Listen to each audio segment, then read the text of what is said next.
നമ്മൾ ഇന്ന് ചെയ്യാൻ പോണ ഒരു സയൻസ് എക്സ്പെരിമെന്റ് ആണ്.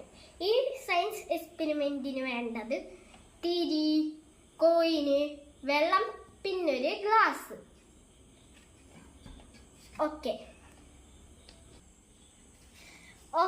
നമ്മൾ തിരി കത്തിച്ചിട്ടുണ്ട്. ഇനി നമുക്ക് ഈ ഗ്ലാസ് വെച്ചൊന്ന് മൂടണം. അപ്പൊ വെള്ളം പൊങ്ങി വരും കേട്ടാ.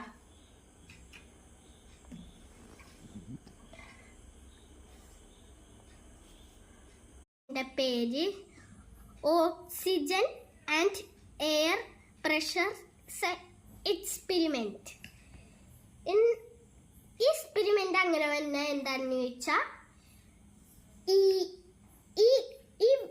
ഈ തിരി കെട്ടുപോകുമ്പോ പുറത്തെ എയർ വെള്ളത്തിനെ പുഷ് ചെയ്ത് അകത്തേക്ക് കയറ്റും. Thank you for watching.